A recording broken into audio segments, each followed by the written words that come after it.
While it's quiet on track, the 2026 NASCAR futures betting markets are already heating up. We'll take a first look at the championship odds and rank the sportsbooks. All this and more, it's the Backroad coming right at you. It's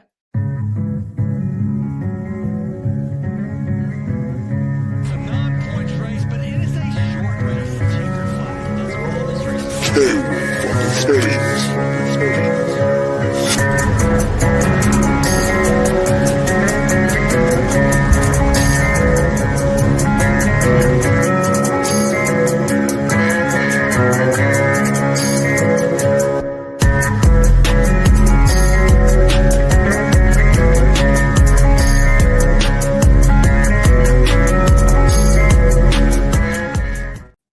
What's going on, everybody? Welcome into the Backroad. It's In Between Media's NASCAR betting show. Elliot Hicks and Seth Woolcock here with you as the off-season continues to roll on. Thanksgiving week, my friend. Holidays always a great time of the year. Elliot, great to be back with you. Great to also be back with the IBT family as always. I got to ask you, since it's the Thanksgiving week, who is in your pole position when it comes to Thanksgiving dishes? Do you have one that sticks out in front of the others that maybe has that best speed or maybe puts you down on the recliner afterwards the fastest? Yeah, man, this might be a lame answer. There's so many great sides. You can go a lot of different ways, but if the turkey is good, then that's the most important part of Thanksgiving for me. Mix it up, a little light meat, a little dark meat. I like it all here. Okay, I respect that opinion. I will say, like, dry turkey, you can kind of miss me on dry turkey. Yeah, that's the thing is if the turkey's good, it makes the whole meal. If it's dry, then you really need those sides to pick up. You need some good mashed potatoes, maybe a little mac and cheese. When I was a kid, my mom would have a recipe of crumbling up Lay's potato chips into a mac and cheese, and okay, punch to it. It was more fun when I was a kid than it is now, but still a fun little tradition. Okay, I would say the stuffing for me is in the pole position. How could I leave out the stuffing for Thanksgiving? Yeah, I think that, and also I think it's like a good pit crew. You got to have good appetizers, right? You got to have good apps. Like I'm all about the buffalo chicken dip, a veggie tray, meat and cheese tray. Deviled eggs, maybe something there. I don't know. I'm not a big deviled eggs guy, but I know a lot of people are, so I appreciate them being there. I like the looks of them, but not a big mustard in my egg type of guy. I wasn't when I was younger either, but maybe that's why I've swapped out the chips and cheese and moved on to deviled eggs as the palate has grown a little bit. Yeah, right. All right, well, hey, I'm looking forward to the Thanksgiving meal just as much as anybody else, but we got some racing to talk first.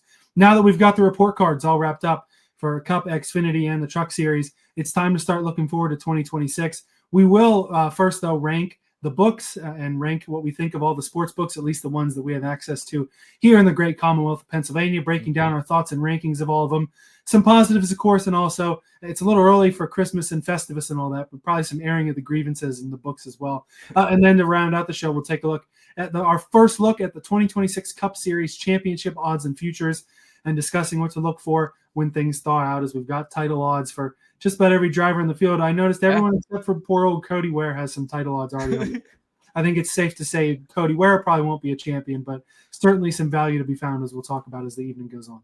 Yeah, I'm really looking forward to this, man. It's always a good time just to start thinking this out, right? I'm sure neither one of you or I are going to place a bet tonight unless we talk one of each other into. That's kind of how this discussion starts, but it's a great first look. It's great to kind of just start surveying the field. And when we see more sports books drop these odds, you can start comparing them and say, okay, well, we're on the first looks episode. What did that look like compared to this? Is there value here at this number that we're now getting? So that's kind of the way I like to preface this episode. It's the way I kind of like to look at it and just give us a map and a playing field of what we can come to expect here when most of these books by Christmas time will have primarily most of their futures offerings out as a whole. Yeah, I can't wait for more of them to get released. And we've already been talking odds over in the IBT Racing family. Yes. Exclusive Discord chat that we've got going, just $3.99 a month. Throughout the season, we give you our full betting cards for the NASCAR races, as well as a little F1 like we did last week for Las Vegas, memorabilia giveaways, which we've been a little slow on, but we've got some that are overdue. We gotta churn through and push those out. The betting model is supposedly going to be back for another year. That was really helpful this year. And of course, like I mentioned, the best part, the conversation. Myself, yourself, Seth, Rod, our third co-host here, Ryan from My Fantasy Race, and the whole gang over there. We always have a good time. Good time in the IBT football family as well. Again, with the football season starting to get close to bowl season, you can start to smell it. Playoff season coming around in the NFL, starting to get near the playoffs as well. Yeah, there's always something to bet on when you're hanging out here with the great folks at In Between Media, Elliott. My biggest college football betting card going to be coming out here in the next few days. So excited to, continue to go through that landscape and sort everything out happening over there as the CFP gets closer and closer. And also at the same time, like NFL, it's heating up, man. We're getting to the point in the season, a lot like NASCAR, right, where you see the field a little bit better when we get some fresh data, when we can finally figure out who these teams are, just like on NASCAR. So looking forward to that and all the futures content that we're going to have coming over the next 2 or 3 months here before we go racing in Daytona in February. Yeah, and we got some fun stuff coming around too. Next week's show, if there is going to be a trial that's going to start December the 1st, we'll break down all of those happenings over there, or if they reach a settlement, we'll talk about NASCAR. Yeah, good old NASCAR. And going to do our little last offseason, we did a prospect draft. I think this year we're going to try to do more of a fantasy draft, kind of draft our own teams and drivers here. Have a little bit of fun through the offseason as well. And yeah, just everything going on in between media, college football ramping up. NFL, man, it has been really tough to kind of handicap who the best teams are this year. You got Super Bowl winners, out of the playoffs right now. Yeah. Hard to really tell who the good teams are. And also, even though golf has kind of slowed down, entertainment betting, some really entertaining things, no pun intended, coming up over there too. Yeah, man. Steve, Trash, Jake, they've been doing a great job. Popcorn, root beer, crushed a ton of the November movie lines they were on, whether that was Rotten Tomato scores, whether that was box office lines. They've been just absolutely crushing it over there. The prediction companies and the prediction books that are starting to come up, like Call Sheet, Polymarket, those types of things. That's going to be a big thing here in a couple of years. And I think we're really trailblazing that industry with giving out the picks and predictions for the entertainment. So looking forward to continuing to do that. And as you mentioned, PGA season right around the corner. We're already kind of starting to see what our content and our offerings for everyone's going to be for that. So a lot of fun stuff coming your way in 2026. And of course, here towards the end of 2025 as well, right here on the IBT Media YouTube channel in-betweenmedia.com. Yeah, best way to support us, like this video, subscribe if you haven't already. Appreciative of all of our likers and subscribers and commenters out there. Love when you're chatting live with us as well. And love when we can look back on when these things air and take a look at what you guys think as well. Shout out to everyone listening to the audio version on Apple Podcasts, as well as in Western Tennessee, 101.5 FM Talking West Tennessee, 8 o'clock Saturday nights over there. The links to all the fun in the episode description, including a lot of the fun that we've been talking about over with IBT. But you can look at all that later after we get done with this show. We know you want to talk racing, and we're going to get to that right now as we rank the books and what we thought of them from 2025. Plenty of legal sports books here in Pennsylvania, one of the more fruitful states, I feel like. To list some of them off, you got Caesars Sportsbook, Bet365, ESPN Bet, which will become the Score Bet, I think December 1st. Yes. But we're going to rank it as ESPN Bet because that's what it was this past year. BetRivers, Fanatics, BetMGM, DraftKings, FanDuel. I think the other one that's legal in Pennsylvania is affiliated with BetRivers, so I didn't count it. And, your other books like a Hard Rock Bet and those sort of things that aren't legal in PA, we haven't used them, so we can't really rank them. But thankfully, we do have a plethora of books that we can talk about here, and we put them all together. And really, there's one place to start, and it is with that book that is going to be changing its name soon. ESPN Bet was among our favorites all year, even to the point, Seth, where you ranked it as your number one book of the 2025 season. Yeah, I mean, how could you not for me, man? When you look at ESPN, not only do they have some of the most competitive numbers across the board for placements, for outrights, but also, I'm a big matchups guy, and they have some of the more unique matchups, not only for Cup, but for Truck and Xfinity as well. So that was really kind of what gives ESPN the edge. Of course, they also released the Xfinity Top 10 market this week. Not always super early in the week that they're releasing that, right? It does take until late Thursday, early Friday. That would be something I'd be a little more interested in seeing, if we could get a Wednesday drop for that. But they also have the team outright bets, which you don't get at some books. I love the UI of the ESPN as a whole. I do have some things I can gripe about it, but before we get to any of the cons and the negatives of what we've seen over at ESPN Bet for NASCAR betting, what are some of your pros and takeaways that you had it ranked on second on your list, Elliott? Yeah, I really got to echo what you said. The main reason it's up this high is because of that Xfinity Top 10 market. One of those that I don't know that we really saw in any other book, Bet365 occasionally. But being able to get those Xfinity Top 10s, it didn't matter how late in the week they came. They were very profitable almost throughout the year, whether it was a Leland Honeyman at a super speedway, my guy Austin Green on the road courses. It was arguably or in fact, almost certainly my most profitable market of the year, was on those Xfinity top 10s. Very favorable odds across the board, like you said. I do like the fact the matchups were unique as well. Some books, it's all kind of the same recycled matchups, at least with the quote-unquote big guys, or the first guys at least. I just hope that there's not too much that changes, because this was, of course, Barstool Sportsbook. That's been a couple years old now, and I wasn't betting as much. So I don't remember how much changed when it went from Barstool to ESPN Bet, and now hopefully not a lot of change from ESPN Bet over to the Score Bet. Hopefully Penn Gaming keeps things kind of rolling like they are, keeps those same unique numbers, unique matchups, unique markets that are putting it near the top of the list for me.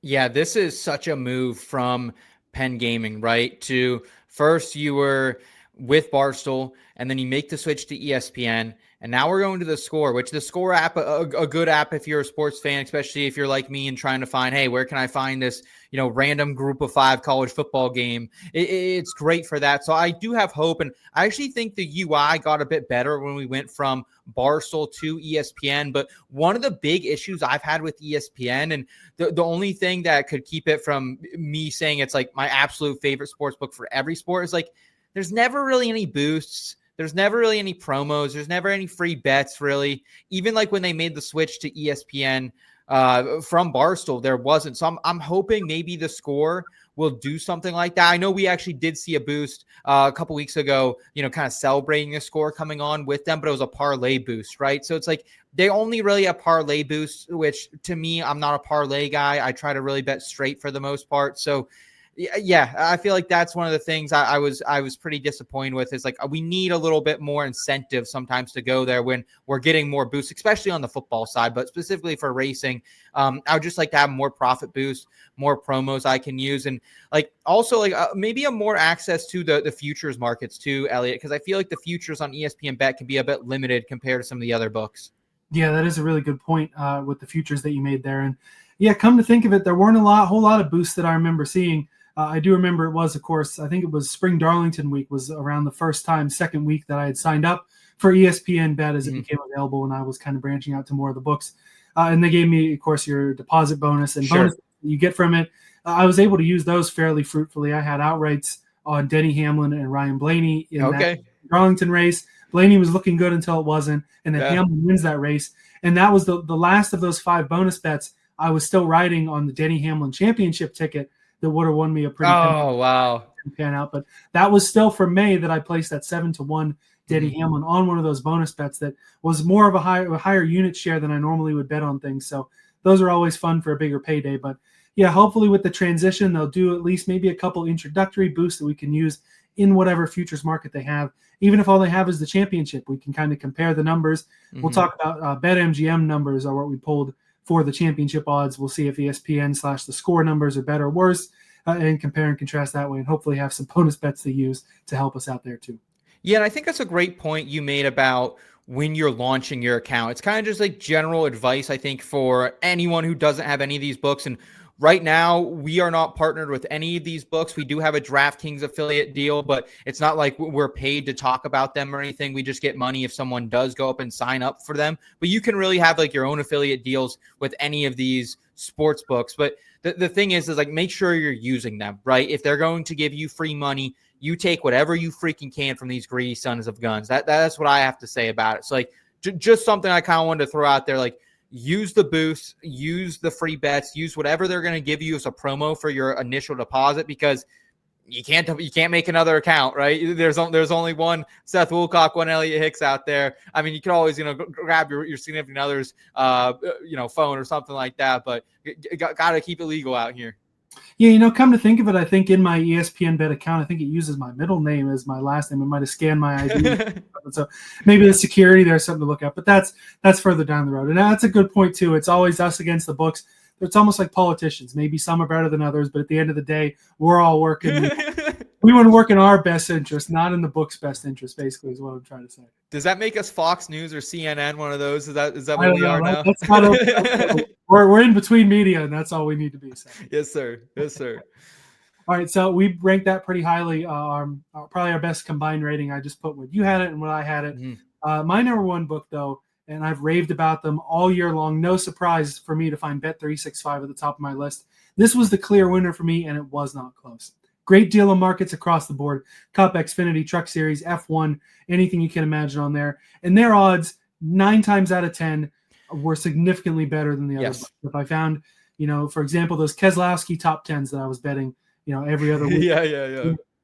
They'd be, a plus 120, plus 150, plus 200 on a Caesars or an ESPN bet, plus 200, plus 250, plus 300 over on Bet365. Better odds resulted in more money being made. You had some of those unique matchups in groups. They kind of ran together with some other books. They weren't quite as unique as some of the other books, like when they would sponsor a car, or with the ESPN bet throwing out some more unique stuff. But I mean, Bet365, the markets they offered, they even jumped on that Xfinity top 10 train. The groups were kind of okay, but overall, it was those placement prop and those outright odds. Occasional boosts they would put on the odds there, and a book that really didn't have a whole lot of promos either, at least that I found, just solely betting on sport. But Bet365, though, it was because of those markets, because of those odds. By far, I put the most money into there, and by far, I got the most money out of there. At least maybe the season-long Zilisch that I put on Caesars may have been a little more, but overall, Bet365 put in the most, took out the most. My favorite book of the year by far. Yeah, maybe I was a little critical on Bet365 for putting it fourth, because I do agree with you. I love the unique markets. Like, they have this market that I looked at almost every week. I never bet it because I never found the right opportunity, but they had either to finish top 3. I thought that was such a cool market. Mm-hmm. They had all the Quinellas, the Exactas, everything you could want from that standpoint. Take these 3 drivers, any of them to win, take these 2 drivers, any of them to win. I think those are kind of sucker bets in my opinion, just because you can bet the outrights, right? But sometimes there is some good to that, right? Depending what your betting style is. So I love that from Bet365. As you mentioned, the pricing is very, very competitive. Like, you're often going to get a better number, especially on a placement prop, than a lot of places. And I think their matchups, specifically earlier in the year, very unique. Some of the most unique ones that we were getting really across any book. So that's usually when I fire up Bet365 every week. First thing I do is go in and check the Cup Series head-to-heads. I will say, as you mentioned, I would like to see a little more promotions. Like, obviously, you get your deposit bonus and everything like that when you first open an account, but there's a little bit on the football side. There is, but it's usually, a no sweat parlay, something along those lines, which again, I don't really care to bet a lot of. But to me, I think the most annoying part of Bet365 is when they do have promos. It's very hard. Sometimes they don't always give them right to your account. So you have to contact customer service and take the 10 minutes to do that and give them the bet number. It's also a pain in the butt to go see your bet history on there as well. Just kind of how the UI in general kind of sucks, if we're being honest with you. It feels like, I don't know, it just feels like I'm running Poker Stars on like 2008 on my desktop or something. You know what I mean? It feels a little bit older. So I think like those are my issues with Bet365. But as far as odds and, everything that you're getting VIG on your return of investment and what the sportsbooks are taking out, Bet365 is great. I just wish maybe they could put some of that money they're making back into the app, is all I'm saying. Yeah, I do know what you mean. Outside of, when you're looking at the market and placing the bet, it works pretty well, but it almost has the old school feels kind of a charm to me almost, the pool table green. Yeah, true. Bet365 has an international background before they stepped into the U.S. market and Pennsylvania specifically. But yeah, you're right. When you're looking back at bets, I think it's, if I look at my race weekend bets Sunday evening when I get the chance to, fine, it's right there. If it gets to Monday evening, Tuesday morning, sometimes you got to go back, open up your extended history. And yeah, it can be tougher to see those. There's no like open and settled that's extended, where other books, Caesars, for example, I can go back to everything I had bet, even probably the middle of last year at this point, further, and still have full access there. But the UI and stuff aside, and I understand your gripes about if you're trying to get a promo, can't get to it, got to do the customer service, got to go through the song and dance. That detracts points, but it's not an issue that I ran into, so I didn't take the points. That's because they had no. That's because they barely ever had a NASCAR boost or anything, right? So yeah. But they didn't need the boost. They built in the boost to having better odds than the rest of the books. So, Good point. That's fair. Yeah. What do we have here coming up next, Elliot? Yeah, so we're still waiting on your number 2 book, but we both had FanDuel at number 3, and for good reason. A very deserving bronze medal winner for me. For me, the main reason I had it this high, though, really favorable odds in the middle to lower tier of drivers, especially for placement props top 10s. That was a major factor in big-time winnings this year. Again, to pull a specific driver example that we've talked about before, John Hunter Nemechek would be anywhere from a plus 350 to a plus 500 for a top 10 on an intermediate track that Legacy would run okay at. FanDuel would be plus 900. And there'd be no good reason for it, so we would bet it. And, more often than not, when we would get on it, it would hit. Pocono was one of my 5 biggest weekends of the year, partly because of hammering down a JHN top 10. 8-1, baby. I'll never forget it. Instead of being a plus 300. Post-practice and qualifying. Let's not forget that as well. Not even just post P&Q. That was, we're waiting on the rain delay to start the race. I won't go any further, but we're to the point of it was that close and we were still able to get those good numbers there. I don't really do much of the DFS stuff, so I don't know if you incorporated that into your rank of the books there for FanDuel. The markets, they didn't quite have as many of the, your matchups or your groups or that sort of thing. It was mainly limited to placement props, and then occasionally, maybe I think usually these would be like weekends, maybe Saturday race morning or something. They're like pre-built, this guy wins, this guy third, this guy fifth or something like that. Again, those kind of sucker bets that you were talking about that, a couple of suckers in our Discord won plenty of money on those, but we didn't. FanDuel, like I said, a very deserving bronze medalist in both of our rankings. Yeah, I think 100%. And, you mentioned some of the gripes, so I guess I'll start there. Is like they used to have head-to-heads at FanDuel, honestly, even until I want to say May or April of this year. And I think they were just getting killed on them because they would always have some more interesting matchups that were like the underdog was, I remember betting an Alex Bowman one a couple years ago. It was like plus 250 against Ty Gibbs. And we're like, why is Alex Bowman plus 250 against Ty Gibbs? Like, so you would get some crazy numbers. I think they would just get killed on them. So they pulled them. So none of that. You also don't have any like the specials, like the number props or anything like that, where even odds, something like that, winning car number to win. But they have all those millions of specials that nobody's going to play other than our boy Tony in the Discord, who just cleans up on them. But he was exactly who I was thinking of when I said that. You're not actually a sucker, but I mean, we love you, Tony. You were more ballsy with some of those than the rest of us could have been. Yeah, and but it's just like it's really hard to sort through them sometimes because, okay, Bubba Wallace has to win. John Hunter Nemechek needs to finish top 10. Denny Hamlin needs to finish top 5. So sometimes it's just hard to sort it through. Also, really, really slow to release any Xfinity odds, and you're really only most of the time getting outrights on trucks and Xfinity. So that's why I had to put them no further than third, were because of those specific issues. But kind of looking at the good and why I think I do have it high and why you do as well. First of all, if you're going to place a championship bet, the first place I'm looking to do it every single time is FanDuel. They are one of the most aggressive books when it comes to cash outs in any market. NFL, college football, NASCAR, PGA, those are the sports I bet the most. And those are the outrights that I'm always getting very, very good cash out opportunities if they're in the futures markets. And then also, like you kind of mentioned, that long shot top 10s all the time. Also, usually an outright on those, anyone outside the top 10, usually of the standings. I couldn't tell you how many dollars I gave FanDuel this year on betting Chris Buescher outrights because their number on Buescher was better, or Bubba Wallace, those types of intermediate, kind of below average guys. So, and also, if you are a live bettor, which I'm not a ton into live betting, just because one, I've got myself into trouble by adding too much to my card. Also, cashing out live, I've killed 20-1 outrights by cashing out to get a measly payout, right? But you often can do that. I can remember at times I bet your boy Alex Bowman on the outright, and I've cashed out before the end of stage 1 when he's winning a race. I've done the same with Josh Berry. I remember at Pocono a couple weeks ago, and you turn a little bit. It's a good way to turn a little bit of a profit. So that's been really good. And if you're just betting live in general, it's kind of one of the fastest to update in real time. So those are kind of the things I like. They will toss a boost out there every once in a while for a Daytona 500, maybe a Southern 500 or a Crown Jewel type of event. So altogether, I love FanDuel. It would be great if they brought head-to-heads back, and I would love if they could get more into the placement props for the lower series, I think, Elliot. That's really, I think, what holds them back from being 2 or even number 1 on my list like they are for college football. Yeah, that definitely was the detractor I wanted to mention, too, that Xfinity and Truck, it was coming late, and it was only the outrights you had in there, none of those placement props, and none of those fun bets. I definitely didn't take advantage of FanDuel as much as I apparently should have for the live betting. I used most of that on the book we'll talk about next. But yeah, that's almost maybe better because I'm not blowing so much on early cash outs and stuff. Yeah. In terms of championship numbers, it does seem like FanDuel should probably be the first place that I'm looking this year.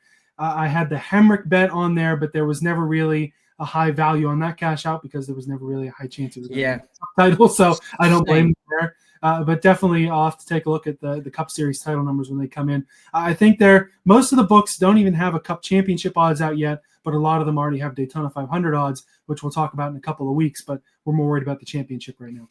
Yeah, and you kind of mentioned it, even going back to 2024 at this point. I remember I had a championship bet on Eric Jones, half a unit down, just kind of hoping he could sneak into the playoffs, right? And maybe I could get a little cash out opportunity. Even after he was hurt and not running good, probably 3/4 the way through the season, I was able to cash out my entire half a unit. So like that just kind of shows you the generosity that FanDuel is showing you. And I have a bunch of bets now sitting in there for NFL, college football. They're trying to get me to cash out on because I have a little closing line value. So if you can identify where the opening line and eventually the closing line value is going to be, you're going to love FanDuel, folks. And that's kind of the beauty of that particular Jones bet, of almost kind of playing the schedule with these cash outs too. That Jones bet, you may not have gotten that full value cash out if not for not even just Daytona right at the end of the regular season. 2024 was Darlington, his best track, was the final race for the regular season. Good point. That Briscoe won to put himself into the playoffs that year. That it could have just as easily been Eric Jones. So having that full value cash out late on, something that's good. And like I said, generosity from the books. We'll call it out when we see it. It doesn't happen all that often. No, it doesn't. The FanDuel promos too. You guys would throw this in the Discord, and for whatever reason, I couldn't get on them in time or I couldn't find them. So there was some inconsistency, whether it was I was doing something wrong, maybe I wasn't eligible, really only being a racing better. I'm not sure. But I think with FanDuel, a lot of the times you guys would, mention, hey, we've got this this bonus here that I just wouldn't be able to find. Maybe it's user error. I don't know. No. Sometimes they are very inconsistent. And it's interesting because sometimes I thought it was state to state, but a lot of our Discord members also rocking and rolling with us in the great Keystone State. And you and I, at this point, our counties are almost like rubbing up against each other, right? So it's like we're pretty close that you would think there wouldn't be. Maybe it is what you're betting. Maybe it's the amount you're betting. I'm not sure exactly, but I do agree. I would like to see a little more consistency on what's being offered to some people rather than what isn't, or at least a little bit of a disclaimer. Like, do I need to be betting more at FanDuel? What do I need to do? Because we'll talk about, but some of these other books, they have almost like rewards programs where if you bet more, you're going to get a boost. You're going to get free points to gamble with, those types of things. So a little more clarity from FanDuel on that would be great. And yeah, often I'm seeing like towards the end of the NFL season, college football season, when it's like a dry time in sports before and after March Madness specifically, they'll throw out these different like random all sports boosts. So that's the time, February, also April and May, to stay kind of on the hunt and keep your head on swivel for some of those all sport or mystery boosts. Yeah, good to know for early on in the year. I'll have to be keeping a lookout for that. So, all right, we both had FanDuel at P3. Caesars is next up on the list. I had them fourth. You had them at second place. And I don't know how you feel about it, but to me, this is almost kind of the end of the upper tier books, and we're starting to get down into the middle tier now. Not that it's bad, but for me at least, putting it at fourth, it's deservedly right in the upper middle, but not a book that really contended for the top spot in my eyes. It's interesting. It's interesting you say that, because I actually have a lot of good things to say about Caesars. Like, one, the UI has gotten way better. We used to have to go in back doors through the speakeasy and, bootlegging these different betting markets trying to find them. So it has gotten better. It's still a little bit of a pain in the butt sometimes. But the big thing for Caesars for me, Elliot, is one, the best futures markets by far, not even close. Usually one of the earliest to drop them. Specifically, you remember our generational bet on Connor Zilisch last year, but also they were the first ones, and I think the only books I've ever seen to put out head-to-head futures. I know you were on Briscoe over Gibbs. We talked about that last season. On like 5 or 6 of those and won about half of them, so there were plenty. There was that. There was also the standings bet. I took a gainer on a 6-unit gainer on both Enfinger and Daniel Hemrick to finish in the top 10 of the Truck Series standings. That was a wonderful bet. I got that at plus money over at Caesars. So there's all that. Plus there's the win totals for all 3 series, which we just love. So like that's a big part of it. Also, usually the weekly props and the specials, like it's just galore over there. In the past, specifically, and still sometimes at the Crown Jewel races, specifically Daytona, you can get top 20 sometimes. You can get to finish on the lead lap. You can get the over-unders, which we saw pop up only a few times here in 2025. I don't know really what was going on with that. Laps led in the Daytona 500 to lead a lap in the Daytona 500. I even had one of my big bets on Caesars I just remembered was Jimmy Johnson to finish on the lead lap. Yes. Ended up with 3 in that race. Yes, exactly. So like those are the things to me that kind of really boost Caesars up, and that I'm really excited about every time I get on there. The only issue with that is like it's not always consistent what we're getting, right? It's not like we're getting top 20s every single super speedway or to finish on the lead lap or to lead a lap type of markets. I also like that they sometimes will roll out those mystery boosts for you as well in the middle of the summer or sometime like that you can use on NASCAR. And they're usually the first to reopen truck and Xfinity odds post-practice and qualifying. So if you got down later, you wanted to see how someone unloads, that's usually one of the first places I go. I think we both remember about a year and a half ago or so that you and I were standing in my kitchen after truck qualifying. We were trying to get down on something real quick, and old Dawson Sutton's sitting out there 30-1 for a top 5 that we took a little nibble on. So there are some cons, though, so I'd like to hear anything else that maybe goes against FanDuel or Caesars for you, because I do have a list as well, but I'd like to hear from you or anything I added on in the pros category there. Man, I do think with your pros, maybe similar to you in Bet365, I may not have given Caesars enough credit for all the unique markets that they have. Mm-hmm. For me, though, with Caesars, the two big detractors are that inconsistency. You know, the one thing that myself and all the other DGens would want is give me all of the markets all the time. We will bet them, and more often than not, the books will make money on them. I understand it's a big undertaking to do that, but it is something that we would love to see a little more often. And for me, even though there'd be more bets out there, especially in the traditionals, outrights, placement props, the value would be far, far worse at Caesars than it would be at an ESPN and Bet365. That's true. That's fair. When it came to outrights, placement props, Caesars, 9 weeks out of 10, you could hardly even look there because the odds. That's great. Yeah, the odds were going to be better in those other books. But good point. You're right. You're not going to see a lot of those odds, whether it's Daytona 500 or whether it's on a week-to-week basis. If I'm looking for a weird special, I know it's going to be on Caesars. Maybe it'll be on BetRivers. Maybe it'll be on this book. Maybe Bet365 will have it in a way that I can bet it. But Caesars is the place to go. And the UI, like you said, not having to go through the back door of the Caesars speakeasy, as we used to call it, is definitely a big plus there too. Like I said, that's why it's still upper middle. I'm putting it in the middle, but maybe more so in the upper tier. It deserves, if we're going to talk about a Mount Rushmore, I feel like we've got the 4, honestly.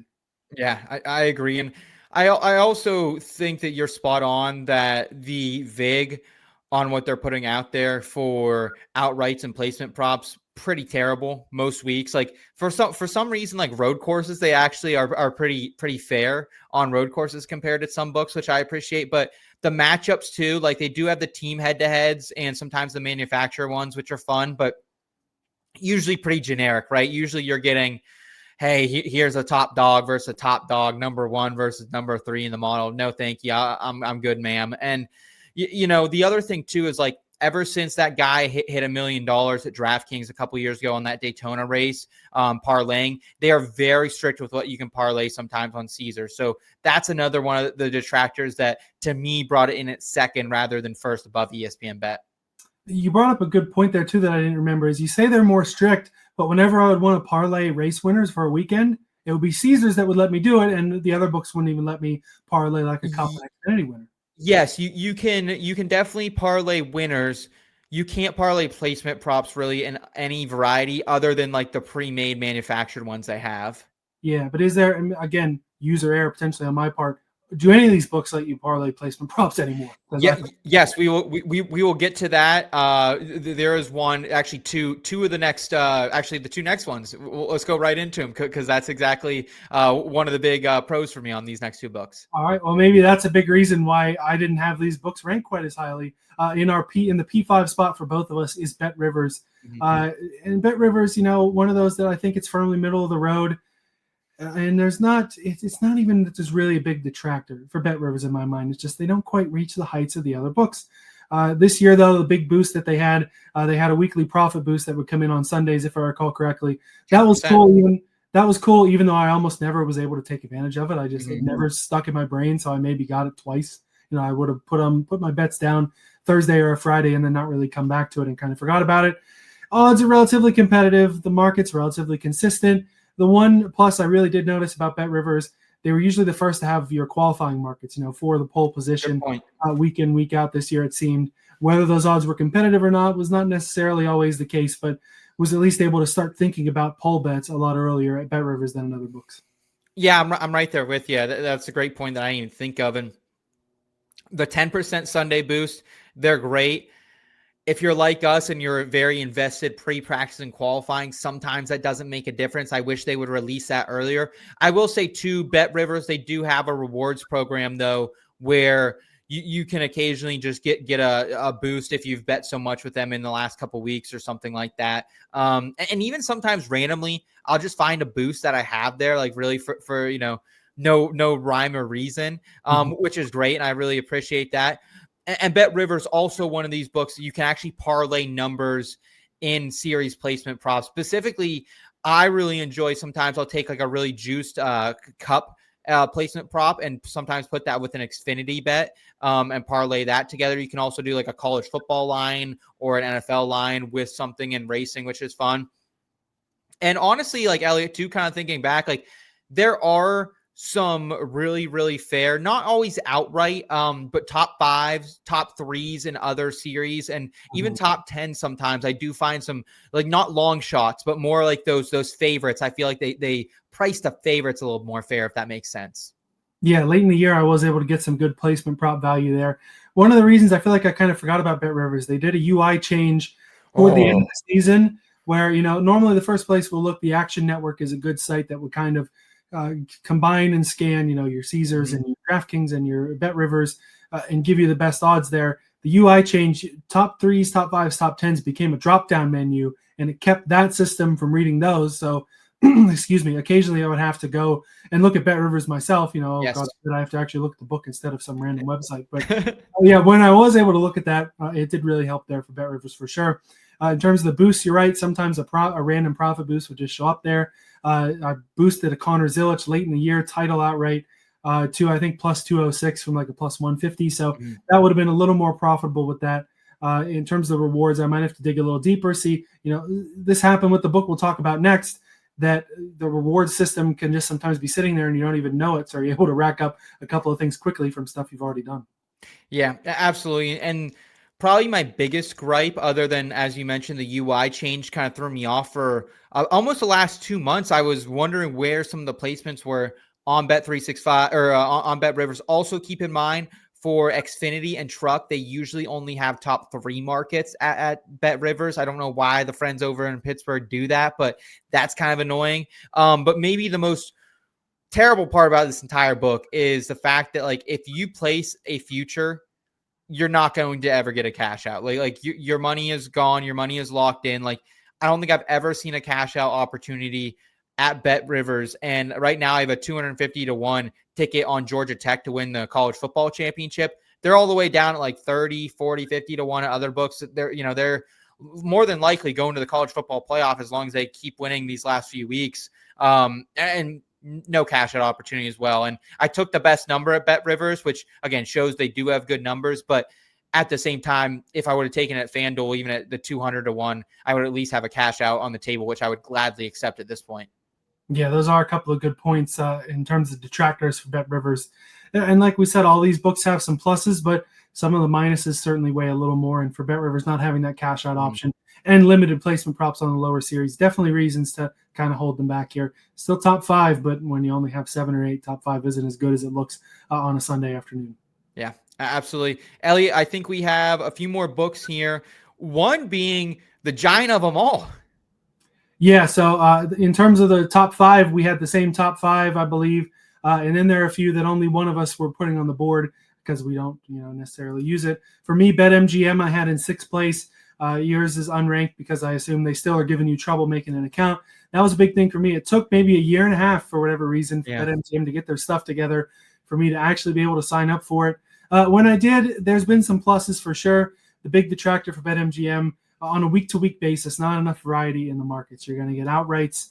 You're not often going to see placement props. You're going to get a couple of matchups, and that's about it.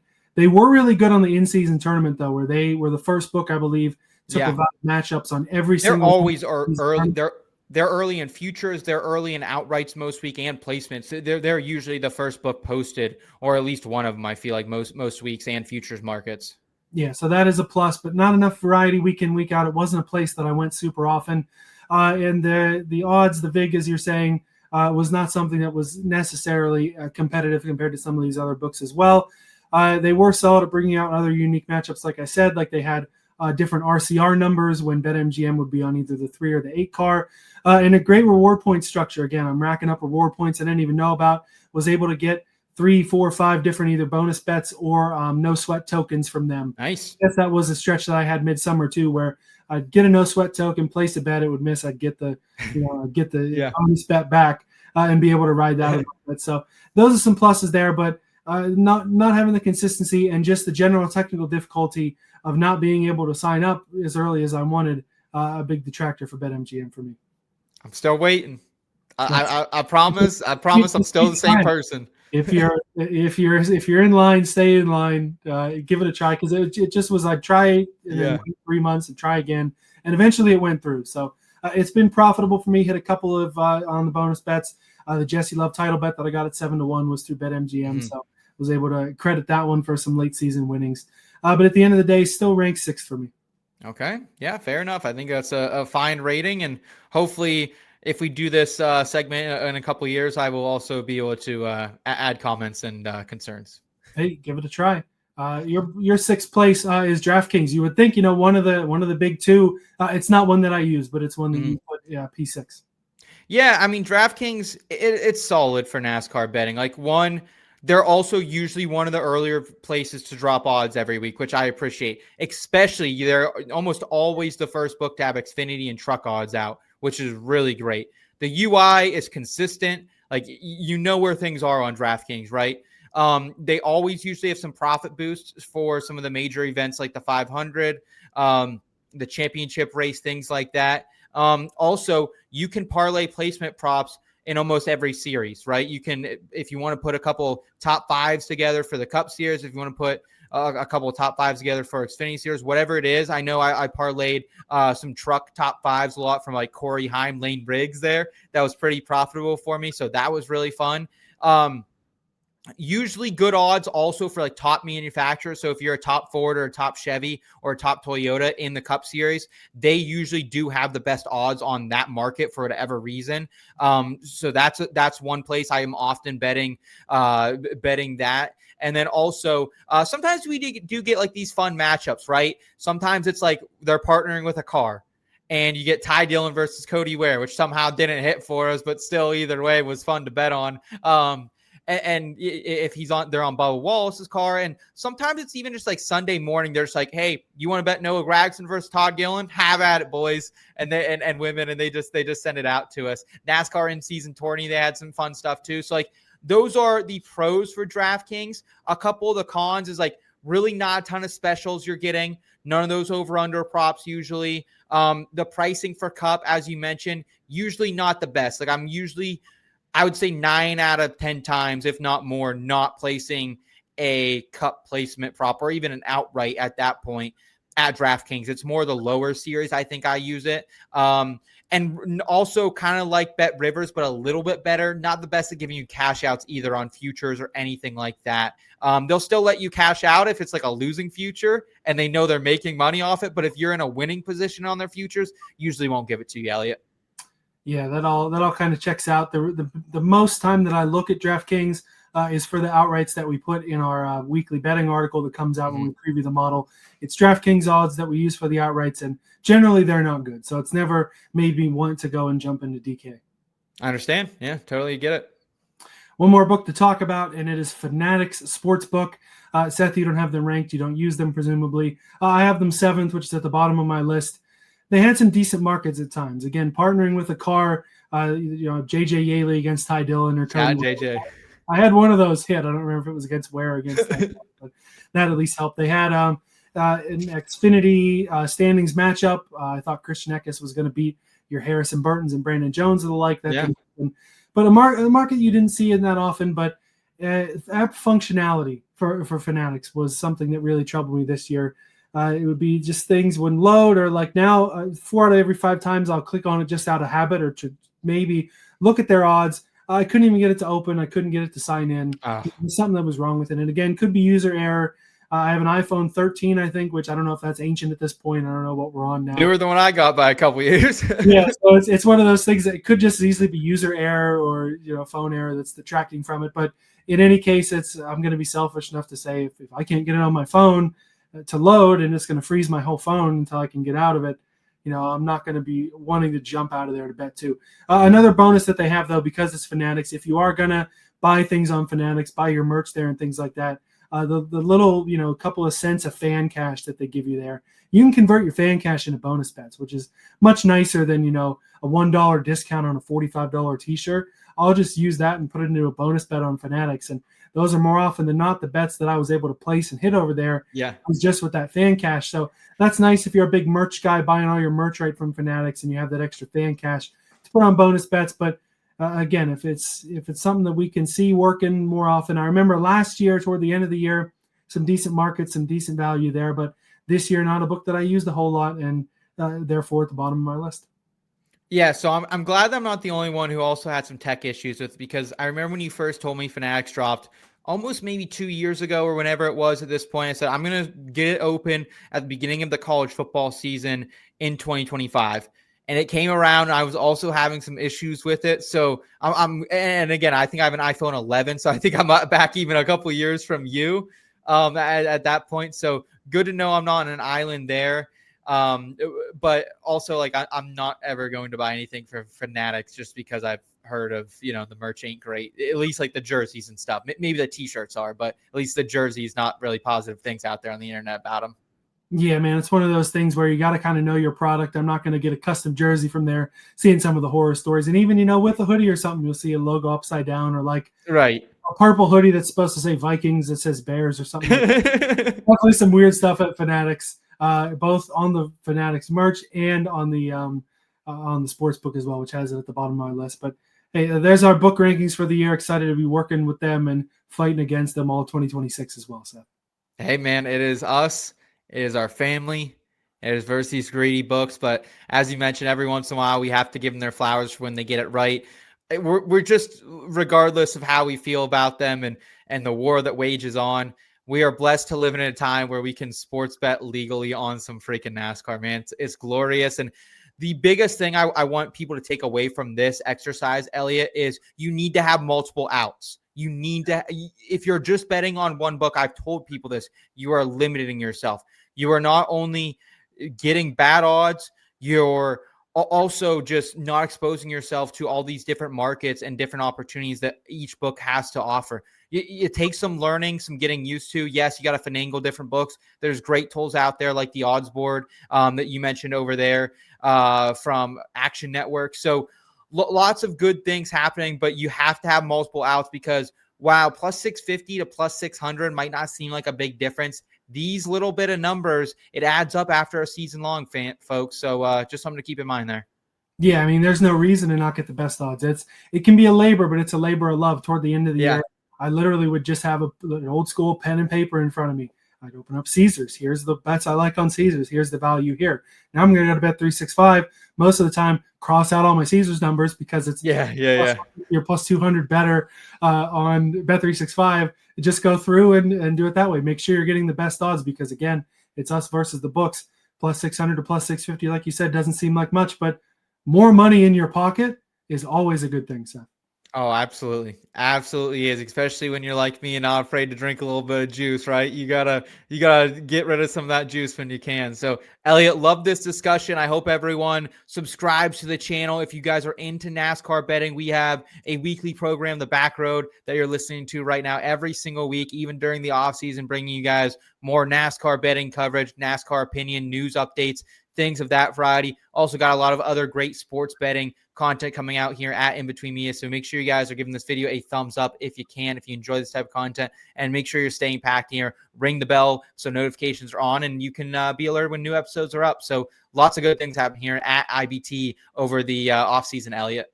As always, man. And when we get back into season 2, hopping in the IBT Racing family, that $3.99 a month Yes. gives you access to another labor of love that we've got, the IBT betting model, which no matter what the odds are on whatever book, it'll tell you who is looking the best on that particular track and track type. And man, more often than not this year, that thing would lead you in the right direction. Oh, it absolutely did, man. It absolutely did. And that, talk about a labor of love. That thing is a labor of love, but it definitely helped us turn quite a profit in both the Cup, Xfinity, and Truck Series this season. So looking forward to that. And speaking of that, what do you say we turn our attention to a little Cup outrights for the Futures Market Championship Edition in 2026, my friend? Yep. Hey, it's still 2025, but technically time to crack open our first 2026 parking garage props.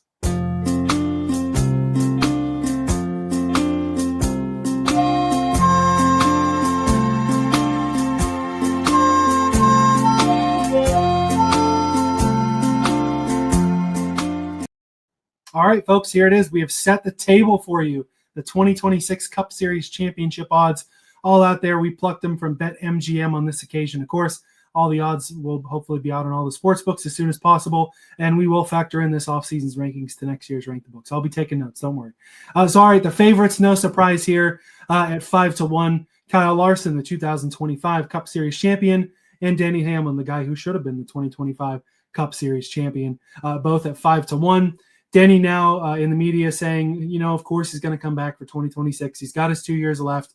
He's still going for that title, and he's still going to be in just as good a spot to do it. And Kyle Larson, even on a 20-plus race winless streak, still up there as the favorite to get his third Cup Series title and try to go back-to-back in 2026. A note on the Chevrolets, though, that could be interesting. They are running a new body style in 2026. They're still it's almost like a Franken Chevy because it's based on the Camaro that they're not producing anymore at Chevy. So it's basically just kind of running the Chevrolet, but in any case, the new body changes can affect things a little bit, especially early in the season. Could be something to look at for Chevy, but also could make numbers on your Larsons and your Byrons and some of those other Chevrolets a little better if the first couple of weeks don't go so well. But in any case, I feel like Larson and Hamlin, the clear favorites, and 5-1, a number that I'm fully expecting to see for both of them. Yeah, I just feel like they're really bad numbers, right? Like I don't think I could get. I agree, but that's why I said that's what I expect to see. Yeah, most the books are not going to want to give you good numbers on a guy who could actually win the title, right? Yeah, it just feels like something to me for Denny Hamlin, who goes out and you get so close, kind of a Carl Edwards type of situation. Do you ever get back there? Kind of almost reminds me of one of these Cinderella teams, like if you remember the Cincinnati Bengals from a couple years ago, getting into the Super Bowl. And you just get so close, and can you ever get back to there? So at 5-1, I don't love that. And honestly, the body style was something I was going to mention with Kyle Larson, and the fact that it really was like a pretty mediocre season in terms of wins, and he did not deserve that title, in my opinion. I mean, he did deserve it. I don't want to discredit him, but definitely backed into it, right? So it felt like 5-1 for both of them. No, thank you. Do you think there have to be a number for you to get reinvested with either the 5 or the 11? If they'd be at the 6-1, 7-1 range, I'd be a lot more interested. But I can understand 5-1 as an off-season number, especially, like I said, considering you have the guy who won the title and the guy who should have won the title, if not for Byron blowing a tire. For Denny, if he had a year, if we were talking about a year like he had in 24, where it was almost Larson-esque to the point of you get the race wins early, you don't really get them late, you're not ending necessarily on the highest step, of course, different from Larson because he won the title. Hamlin didn't in that sense in 24. But I do think to an extent it'll re-energize him. He was the guy who led the series in wins. He seems like a guy that still has something to prove. I know right now it's kind of like all the rest of us, feeling a little dejected, like, man, that should have been Denny's year. But I do think as the competitive juices start flowing, especially once all the lawsuit crap is out of the way, I feel like it'll be a fully refocused Denny Hamlin. He's going to say, I've got 2 more shots at this, and I really want to get it done in those 2 more shots. I don't think Father Time is slowing him down as much as we think it might be. And you can see these year-to-year drop-offs. Jimmy Johnson wins the title in 2016, has his final career win in 2017, I believe so. Forgive me if I'm forgetting one of the many Jimmy Johnson wins, but those last couple of years for Jimmy, not nearly as good as the bulk of his career. So I understand the risk there for Hamlin. But to me, I just don't see it coming. I think Denny as the favorite still makes a lot of sense to me. I like 6-1 more than I like 5-1. That's for sure, though. Yeah, that's pretty much where I am, especially when we get down to this next tier as well, Elliot, that we got Blaney, we got Christopher Bell, and we got William Byron coming in at 6-1. And while I think that is certainly the right group of drivers, and again, there's only one book and we're going to get more odds and we might find these guys closer to 10-1. If we can find any of these guys like a 9 or a 10-1, I think I would really consider it. A couple of years ago, I remember Blaney got off to a little bit of a slow start in 2024, hit him at 12-1, and was able to ride that the whole way to Phoenix. Didn't come to fruition, but either way. And last year, I was kind of just sitting all year waiting for Christopher Bell to eventually get above 6-1. He did. I grabbed a plus 650 and rode it all the way to Martinsville. And maybe now that, the format's changed, potentially changing, and at the same time, maybe now that the race that's going to be the championship is not Phoenix, will change things up. But Christopher Bell is not really that good at Martinsville, so that's kind of hurt him. And he's also been really good at Phoenix. So now I feel a little bit like him and William Byron and even maybe Ryan Blaney, this entire tier, I don't know if 6-1 is fair, given that they might not be as good at Homestead as they were Phoenix, Elliott. Yeah, and the risk is there, but if it does end up being a 4-race championship round, you have good tracks for all of them factored in there. That's fair. Especially if Talladega is going to be included in that. And that's the other tough part too, is we don't know what the points format is going to be. We're 99.9% sure that it will not be the championship for one race to win the title, but we don't know what it's going to be yet. We don't know what format they're going to go with yet as we sit here and tape today. So it's a conversation that makes things tougher, especially for the favorites, because you can worry about the semantics more for guys that really have a chance, which these guys do. Again, it's almost the same thing with Larson and Hamlin. Bump it up just a little bit. I rode title bets all year in 2025 on Blaney and Byron at 7-1. So 7-1, I'm comfortable with these guys. 6-1 is just a little much. Of course, Blaney at Phoenix was always a big favorite. If it was that sort of deal, Blaney's my favorite out of this group. But again, a more extended final round like we're expecting. These guys are all more wide open, and I don't know that any of them particularly stick out ahead of one another. But at the end of the day, makes for a fair second tier. And the 5 guys most likely to win the title are your top 5 and on. So it's handicapped pretty well. Yeah, I think it is. I think it is. And again, if that second tier, if we get some information that it is going to be more than a 1-race championship shootout in South Beach, then I would be looking for this entire tier, but I want it closer. Can I get an 8-1? Can I get a 7.5, maybe a 9-1, something in that range? That's where I prefer to live right now with the favorites, at least as early on as we are. Yeah, for me, I'm not placing a bet at any of these numbers on any of these front 5 guys. It's just too short for me. But hey, knowing how the books are, let me just wait for Bet365 to open up their title odds, and then I can get a better number over there. There you go. This third tier here is where we kind of sort of start to find some value. I have to start, of course, the value I'm speaking about is with the 9-19, Chase Elliott, Chase Briscoe. Briscoe really broke out at the second half of the year and in the playoffs to the point where he's a bona fide JGR guy. I'm almost looking at him into 2026 exactly the same as I was Martin Truex Jr. in the fact that this guy can and should win multiple races, can be a title favorite, is a well-rounded driver. I was not necessarily expecting that coming into his first year in the 19. That wasn't the driver that he was at any level with SHR in the Cup Series, of course, an SHR that had deteriorated.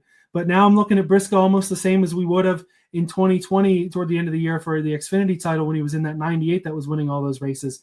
Briscoe, to me, again, it's tough because 10-1 is a number that's like just good enough for me to think about with Briscoe and with Elliott too. But they're guys that are certainly worth looking at the 10-1, I feel like.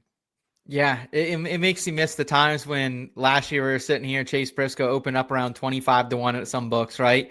And it doesn't feel, well, the books thinks there is a driver who is that hot on the scene with a new team that could enter the championship conversation. But yeah, I just need someone in Chase Elliott to win more races for me to get down on him at 10-1. He's consistent. And maybe the new format could lend, its ear to that consistency a little bit. So maybe there is some value there with Chase Elliott. But yeah, I feel like both of these guys, it's fair. I think they're the next guys in line. But at the same time, I think we have a lot to learn about Chase Elliott and can he win races and get himself back into that top level elite speed week in and week out, because Chase Briscoe is certainly there. Yeah, Briscoe is there. I like that Chase better than I like the Chase from Dawsonville, Georgia. Yeah. It's the consistency that I'm giving him the credit for and that the books are giving him the credit for. But you're right. When you look at the most recent race wins for Chase Elliott in 2025, He wins at a super speedway, which, those are crapshoots. Mm-hmm. And he wins because Bubba Wallace and Denny Hamlin get together at Kansas and gets a second win. Exactly. There wasn't a race this year. Maybe Dover, maybe one of the intermediates I'm forgetting about. There wasn't a race this year that I looked at Chase Elliott and said he was the dominant car and deserved to win this race. I mean, short of Atlanta when he got the win, but that was, again, really helped by a lot of the contenders getting knocked out in the crash. He's going to need to keep the consistency and going to need to find race-winning speed here to be worthy of it. We got to crack open the can of worms here on this other guy. And I always want to be respectful to anybody who watches the show, to anybody who gives us the time of day and looks at the odds here. But I'm going to have the same attitude toward betting Connor Zilisch for the title as I did betting his outright at Watkins Glen this year. You are a moron if you are betting Connor Zilisch at a 10-1 to win the title as a rookie for Trackhouse. It is not going to happen. I know they have to have the odds this high because so many people are betting it. But you are an absolute moron if you're betting Zilisch at 10-1. And I feel like you have to agree with me or we're going to get into it. So I just don't hesitate. Go ahead. I just don't know where outside of a road course that he could sneak himself in, right? Like the issue with the Trackhouse equipment is that it's certainly not going to be there at Homestead, the championship race, right? That is the one of the Ross Chastain's worst tracks of the last couple of years. Like Trackhouse, not even competitive, running 30 plus at that track almost. So there's that. And do I think this guy could win a race or two? Probably. I think maybe he could. But I don't think it's going to be the layup it was in the Xfinity Series. And you and I are both someone who made a lot of money on Zilisch last year. We had the generational future that came through for us early. But I just think, 10-1. If this was a Hendrick car, I'd feel different, right? I'd feel maybe different. But yeah, it's just too short. It's just too short for... And I was hoping maybe Connor Zilisch would open up closer to 30 and maybe there was some value there, 40, because then if he gets to the postseason, you have a cash out window. Where's the cash out? If Connor Zilisch makes the playoffs, he's still going to be 10-1, Yeah, I don't want to play the silly season card too much. It is a really good point, though, that if Zilisch was with a little better team and had a couple extra years experience in stock cars, the next-gen car, we could very well be sitting here after 26, heading into 27, 28, and he's one of the favorites. Even in a Trackhouse car, very well could happen. As we sit here right now, and it's a whole different conversation with the other markets. Will I probably bet the Zilisch over for wins? If it's somewhere around that 1.5 again, probably will slam it. Do I think he could even win on an oval? Absolutely I do. 10 race wins on road courses and on ovals in the Xfinity Series. It's just extrapolating that out into thinking he's got a shot at the title. You're just pissing your money away, just the same as your 300-1 Cole Custer bet. Even just angling for a cash out, it's just throwing. Hey, we were pretty dang close to a couple wins there, getting him in the playoffs. Let's be easy on Cole Custer. Daytona twice doesn't necessarily count as being close, but and close only counts in horseshoes and hand grenades. That's the old saying, right? That's fair. Fair enough. All right, now the value really kind of starts to open up a little bit. This particular grouping right here might be my favorite on the board. Joey Logano and Tyler Reddick at 16-1. Both guys that have room to grow, I feel like. First of all, it's even year Logano. Championship 4 every single even year since the format has come out. Even if the format's a little different. Logano, I don't know if you saw, did something in the media this week. He's gone full bald now. This is a new era of Joey Logano. He's quit with the rugs. He's full bald. He's Walter White style Joey Logano. I think we're going to look it up here on your other screen. I'll keep talking. But Logano was a guy that the year he won the title, 2024, average finish of like 17th, still good enough to win the title. This year, not so great, probably less speed on ovals than he's ever had. Wins a race at Texas, gets into the round of 8, has a fighting chance at a title if some things go differently at some of those other races. So Logano at a 16-1 for a 3-time champ, something I'm intrigued about if he's able to find a little more speed. And I'll let you give some thoughts on Logano, including maybe if you've seen the new hairstyle. Actually, I think it looks good. I don't know. It's just a new look. It is. I'm just surprised because the hair is looking good all of a sudden, right? The hair is looking good the last 2 years. So I'm just surprised. He had that little hair club membership and, those whatever he had going on there. It wasn't necessarily all natural, but Logano going full bald, I got no problem with it. This is a new Joey Logano, I feel like. Yeah. As far as the odds, though, like 16-1, it's fair. Like it's fair. I just think like for him, he's another guy. I don't know if he had like can you name a dominant Joey Logano race last year? Like I felt like the short tracks, he kind of had a little bit of speed. I would say his most dominant win was the All-Star race, right? That was kind of where he really cleaned things up, I felt like. So, or was that 2 years ago he won the All-Star, right? I mean, it was This year it was Bell that won the All-Star race, so it wasn't Logano. But Yeah. it's been a while since he's really dominated a race. And like I said, Texas was his only win this year. He certainly was not the best car. And, Michael McDowell had just as good a chance to win that race as Logano did. Yeah. It was just Joey that was in the right place at the right time. Yeah, and Reddick, no thank you, man. I love Reddick, praying for him and his family, but I think he just has a lot going on personally right now. I think that weighs on you as a driver. I also think with the lawsuit affecting 2311, maybe we get some resolution there, but it wasn't good last year for Tyler Reddick, right? I mean, we talked about it on the review show that any year you go and pretty much like your top fives and your top tens get cut by a third and you don't win a race after winning, 6 over the last 2 or 3 years combined. I don't know. It's just a little disappointing. I need to see a little more out of Tyler Reddick. Sometimes had the speed off the truck, sometimes didn't. So yeah, this is another tier. I get what you're saying. I do feel like these numbers are fair, but you have to hope for a bounce back and you have to project a bounce back for both of these guys, which at this point, I don't know if I'm comfortable projecting that. But if you do and they go out and win a race early, you could be sitting in a good position. Reddick, for me, the most boom or bust on the board, because championship 4 and winning races to not winning a race, it's definitely a big change there. Thankfully, rookie, his baby, I think is home and is doing all right last that we saw. So that's at least a plus. For Reddick, though, obviously the lawsuit, obviously everything with 2311 is going to affect this. But say we're in a scenario, 2311 loses the lawsuit. 2311 may have to shut down. Do you think there's a world where Denny Hamlin loses the lawsuit and still races in the NASCAR Cup Series? I don't think so. That leaves that JGR number 11 open. Tyler Reddick without a ride. If you put Reddick in the 11 car next year, a 16-1 is a damn good number. So that's a number that I'm thinking of more there. And again, that's a lot of ifs and buts and candy and nuts right there, my friend. That's a tinfoil hat type of look, but it's something to consider for Reddick. And also the fact that we have seen the electric speed out of him before. The last couple of years before this, you would see Reddick really dominate at some sort of track. That's fair. Even though he didn't get a win this year, if you go the other way, 2311 wins the lawsuit. They're able to fully focus on everything that they need to focus on. Whatever happens in NASCAR, if they win the lawsuit, certainly will be a benefit to Tyler Reddick. And even though Bubba Wallace kind of ran even with him this year, it's a place where Reddick at a 16-1 is a number that I'm sniffing for sure.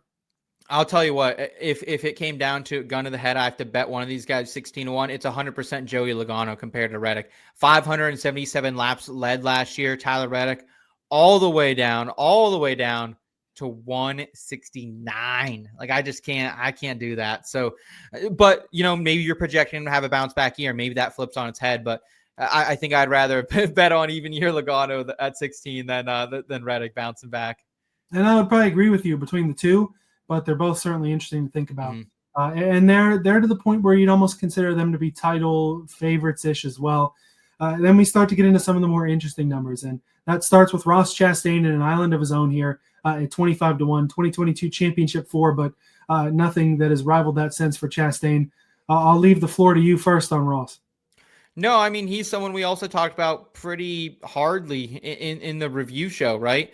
83 laps led this last season, 4 top fives, and a lot of his top fives, let's not make no bones about it, Elliott. A lot of these top fives were strategy calls, right? A lot of these were, hey, let's pit it at a different time, or let's take 2, let's take 4, one of these situations. And there are so many times we were on him last year as a top 10 car where he would just file the top 10 at the end of the race. And yes, that run at Charlotte last year, one of the best I've ever seen. That was an amazing run coming all the way from the rear. But that was it. Like that was the win, right? And I don't necessarily know if he came that close to another win outside of like maybe a super speedway or something. So yeah, it's a fine number for Ross. But he's another one like, well, if the championship race, no matter what the format, if it ends at Homestead, I know he's getting 30th. So I don't want to bet that. Yeah, I agree with you there. It depends on what that format is. Of course, that would work in some of these guys' favor that have longer odds. And if you're betting on Chastain at 25-1, you're hoping that it's almost a new era for Trackhouse. They're bringing Zilisch up. SVG's back in the 97. Ross is still their main guy. You're hoping on them to rebound and to continue to build on that. Running 3 cars this year didn't always go well. Suarez took the brunt of that and ran pretty poorly. Chastain at times ran pretty poorly. I mean, he was trying to get just a car he could drive in practice up until that Coke 600. It just wasn't working and was really putting him behind the 8 ball. But just a couple more incremental improvements from Trackhouse, trying to catch back up to the big boys, certainly could help Ross. He's a guy that you almost pencil into the playoffs every year. You think you can probably get that win somewhere. And he's a guy that, it makes sense for him to be on the island of his own because he's been a C4 guy before, championship race guy, but a guy who, in some can just easily miss the playoffs as much as I say I'm penciling him in. Yeah, I'm with you there. Elliot, let's get to the back half of the board here to round out the program. Yep, so 30-1, Josh Berry, Bubba Wallace, Carson Hocevar, all at plus 3,000. And these are all guys that it's, we got to see, not even got to see a little more, but these are your maybe boom or bust, like high potential guys that maybe in some universe can make a really good playoff run. I feel like Berry had a consistent year with the Wood brothers getting a win there. Of course, the playoffs went horribly for him, but with the way the playoffs shook out in that particular round, if Berry doesn't crash in all three of those, could have easily gotten those points there. Bubba Wallace, you have to be really excited if you're a Bubba Wallace fan. Again, a couple dominoes drop a different way, and he's racing for a title in Phoenix. Was able to get that win at the Brickyard. When he's on, and he was on more often than he has been. And Hocevar, it's just I don't know if a Spire car is there right now to contend for a title, but I do think, and as soon as the win totals come out for Hocevar, I'm probably betting the over. I do think he wins a race this year, gets in the playoffs, and that puts him in the championship conversation because if you're in, you got a shot. Yeah, I actually think in this tier, like I would like maybe a 35, maybe a 45-1, and I would consider Bubba Wallace. Honestly, I think he should be in consideration for a championship outright. He was third at Homestead last year, Elliott, and it really felt like those intermediates and short tracks, he took a step forward. We still need to see a little more consistency, I think, on the road courses, like 12th at Mexico, but then at Chicago, roughing people up, getting in trouble there at P28 at Chicago. Get jumped by a certain purple car. Right, exactly. Like it never ends. And, Roval, top 15, will take that. But, yeah, I just need him to clean up a couple things. Like Watkins Glen had a real nice top 10 run that I think we hit him on there. So, like, I'm okay with Bubba Wallace. I think he can win a race again. So I don't hate, but 30s is still a little short to me. But if we can find, keep your head on swivel, maybe a 35, 40-1, I would be interested in. And Hocevar, I think he can win a race like you, but I just don't know if that gets any shorter. You know what I mean? If he really wins a race, like I don't know. He would have to go on the same tear that he went on last spring and have that all season long, have that same speed and consistency. And I just don't think he's quite there yet, specifically still at Spire Motorsports. Yeah, I don't think he's there, and I don't think Spire is there. They can certainly prove us wrong, but certainly a team that is still kind of working its way up. And yeah, 30-1, I'm not really touching on any of these guys, but yeah, if you gave me the 40-1 on the 21 and the 23, I'm really thinking about it, that's for sure. But the guys that we have at 40-1, Chris Buescher, Alex Bowman, Ty Gibbs, and it's funny because you have the fourth Hendrick car, the best Chevy team, and you have the fourth Gibbs car, the top Toyota team. But out of these three drivers, I feel like Chris Buescher has the best chance at winning a title. Yeah, he does. And, I rode this exact number, 40-1 last year. He opened up most places 30, 25, 35-1. So I jumped on a 40-1 that I rode the whole way to the playoffs. And, like, that's why I just don't really want to invest it in this tier either, man. Just because, like, maybe Ty Gibbs wins a race finally. Maybe Alex Bowman wins a race. I would bet Chris Buescher after getting blanked this last year in the regular season or in 2025 in the whole season and the year before in the regular season that he would probably, get a win. But I can't bank on. I do think Chris Buescher out of everyone, though, has the chance. But again, I think at this point after riding a 40-1 last year, I need a 50 or 55-1 to get back invested. Yeah, and that's the tough thing about this tier in particular because all three of these teams think, we should have won at least one race in 2025. Didn't happen for any of them. The fourth Hendrick and Gibbs car not winning a race, Ty Gibbs still not having won a race in the Cup Series is definitely disappointing. And so these are guys that are 40-1. This is almost the end of a tier of like the most outside shot of being able to pull off multiple race wins, put yourself in that top 6 or 7 seeds into the playoffs, in your best possible outcome. But at that best possible outcome, you see a heck of a lot less often than you do the outcome like we had in 25, where the wins are taken up by the better drivers and you guys are out left in the dry. Right, exactly. Then we start to get out a little further, but still guys worth talking about here. 5 more specifically on the board. 50-1, a big grouping here. Austin Cindric, Brad Keselowski, Kyle Busch, Ryan Preece. An interesting tier of a couple of past champions that are starting to become has-beens. Keselowski and Busch, we've seen nothing anywhere close to even a playoff level consistency the last couple of years.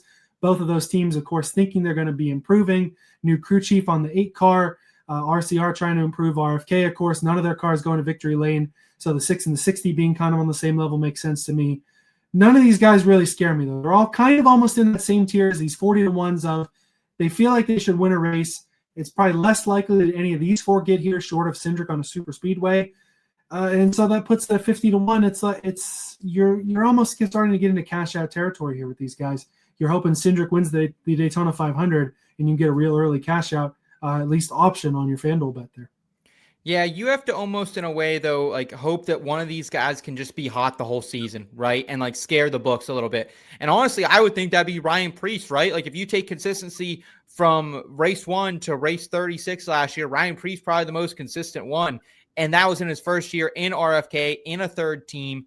So he would honestly, if I had to pick one in this tier, it'd probably be Ryan Preece. I still agree with you. Like I'm probably not taking a shot on any of them. But if you wanted a quick cash out opportunity, you bet Austin Cindric and you do hope one of those wins comes early. I just don't know. Like, and I would also bet Brad over Kyle Busch. Kyle Busch to 50-to-1. Like, I think he needs to be closer to 100 or 120 at this point. Like, and it's not just him; it's just the equipment in general. And for whatever reason, Austin Dillon has more of a chance to win than Kyle Busch, I think, moving forward, which is crazy to say. Yeah, at least if they ran Richmond a little more often, he certainly would be better in the championship odds. That's for sure. Rounding out in terms of individual drivers, one of the biggest enigmas on the board here, SVG back in the 97 next year at plus 15,150-1. We know he's going to get a win, but it's just a matter of the consistency on the ovals. They're having these long of odds because they're expecting a situation just like we saw this year. Road courses, he kicks everyone's rear end. Ovals, he's got no shot, ends up flaming out in the first round. I don't think that has as much of a chance of happening this year, but again, you almost have to bet on a trackhouse resurgence and SVG really doing some quick learning to have a shot at a title or even a cash out because the books are going to think the same way. He'll obviously make the playoffs by winning at least one road course, if not 5 of them, and then flame out early. Look, I think out of everything we've talked about today, and I don't want to be just this trackhouse homer, right? But if SVG opens up at close to 150-1 at FanDuel, I think you smash it. I think it's we're talking multiple units because, and maybe this will change with the format, Elliott. So that's something to keep in mind too. But if it's the same format, if we go back to the old championship race, one shot at it, this got down to 20-1 last year after he won his 3rd road course. So if he can get 2-3 road course wins before the playoffs, and you have a 150-1 ticket or close to that at FanDuel, you're getting a really, really, really, really, really generous cash out opportunity. So yeah, I like that. Out of everything we've talked about today, this is the one I want to circle. This is the one I am going to be betting if I can get it at FanDuel. I'd probably even take honestly anything above 100-1. I'm down on it. I think this is a crazy number. This is absolutely absurd for a guy who is all but likely going to make a playoff push, unless like. Am I wrong that there's still only going to be one road course in the playoffs, right? Like it makes no sense. Like he's going to probably win Watkins Glen in May. He's probably going to win the Air Force Base race. Good chance he gets back up at COTA this year. So like I'm just all in on SVG at this number. It's crazy. It is crazy. The one thing that we'll talk about what scares us and then what scares the books. What scares us for SVG is you see that guy up there at 10-1 in his 88 car next year. If Zilisch can come out and really contend with SVG, then it really pushes down SVG's opportunity to win races. And true. Everyone else too. I mean, you talk about Ty Gibbs. If he doesn't have to deal with Zilisch and SVG, he probably wins a road course and his odds are a little better. Good point. But the thing that scares the books is SVG gets a couple of road course wins. He gets in. If you have the situation where he has enough playoff points and he has enough oval score to get out of the first round, oh boy, are those books going to be sweating, especially if they're, with the Roval being around. In that case, maybe you don't even take the cash out and you think maybe SVG can get into a final. Easy there. There. I've played that game before. If it's a win and into the final round being a 4-race round, which you don't know how they would do it, but especially if that's the case. And yeah, with a big number like this, you're angling for a cash out, but it's a cash out that you might get depending on the book. Mm-hmm. Yeah, that's fair. All right, so to round it out, we've got the rest of the field at 250-1. Between the Dillon brothers, Noah Gragson, Ricky Stenhouse Jr., AJ Allmendinger, Daniel Suarez, Cole Custer, Eric Jones, Michael McDowell, Todd Gilliland, John Hunter Nemechek, Zane Smith, Riley Herbst. Anybody there you think have any shot? I honestly think, keep in mind that last year you were not getting 250 to 1 or anything close for Eric Jones. He did play second fiddle to JHN a lot of times, but there are a lot of freaking tracks that Eric Jones can win at. He's good at super speedways, one of the best, one of the more consistent ones at super speedways. He can go out and win some of these intermediates like Darlington as well. So I actually don't, even Texas, Eric Jones has been good at. So like Pocono might be a stretch this year, but I think give him one more year to build out the notebook. I don't hate Eric Jones. I actually don't hate Austin Dillon 250 to 1 either, just because he's another guy. He can win any of the super speedways and at Richmond. Yeah, he's going to win Richmond again, so that'll put him in the playoffs and maybe give you a decent cash out there. I agree with you on Jones and maybe even John Hunter Nemechek. Legacy's built out their notebook. I don't know if he can. I just don't know if he can win.